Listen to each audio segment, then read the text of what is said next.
വിദേശയാത്ര പോകുന്ന ഓസ്ട്രേലിയക്കാർക്ക് ഇനി ടിക്കറ്റ് മാത്രം പോരാ. സർക്കാർ ചുമത്തുന്ന പുതിയ ചെലവും കയ്യിൽ കണക്കാക്കേണ്ടി വരും.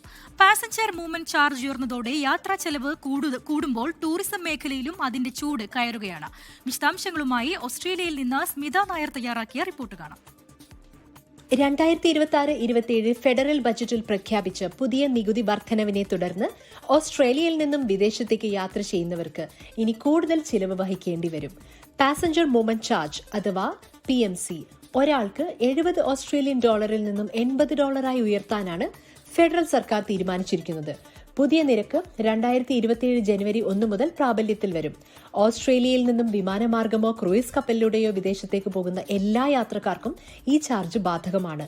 സാധാരണയായി യാത്രാ ടിക്കറ്റിന്റെ നിരക്കിൽ ഉൾപ്പെടുത്തിയിരിക്കുന്നതിനാൽ പല യാത്രക്കാരും ഇത് പ്രത്യേകം ശ്രദ്ധിക്കാറില്ല.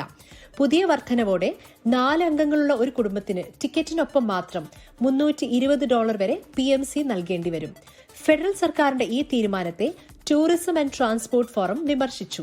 ഇന്ധനവില വർധനയും പ്രവർത്തന ചെലവിലെ കുതിച്ചോട്ടവും മൂലം ടൂറിസം മേഖല ഇതിനകം സമ്മർദ്ദത്തിലാണെന്നും ഈ നീക്കം വിദേശയാത്രകൾ കൂടുതൽ ചിലവേറിയതാക്കുമെന്നും സംഘടനയുടെ ചീഫ് എക്സിക്യൂട്ടീവ് മാർജി ഓസ്മൺ പറഞ്ഞു. അതേസമയം പുതിയ PMC വർധനയിലൂടെ അടുത്ത 5 വർഷത്തിനിടെ സർക്കാരിന് ഏകദേശം $755 മില്യൺ അധിക വരുമാനം ലഭിക്കുമെന്നാണ് ബജറ്റ് രേഖകൾ വ്യക്തമാക്കുന്നത്. ഓസ്ട്രേലിയക്കാരുടെ വിദേശയാത്രകളെയും രാജ്യത്തേക്കുള്ള അന്താരാഷ്ട്ര വിനോദസഞ്ചാരത്തെയും ഈ തീരുമാനം എത്രത്തോളം ബാധിക്കുമെന്ന് വരും മാസങ്ങളിലെ കണക്കുകൾ വ്യക്തമാക്കും. സ്മിത നായർ, 24 ഓസ്ട്രേലിയ.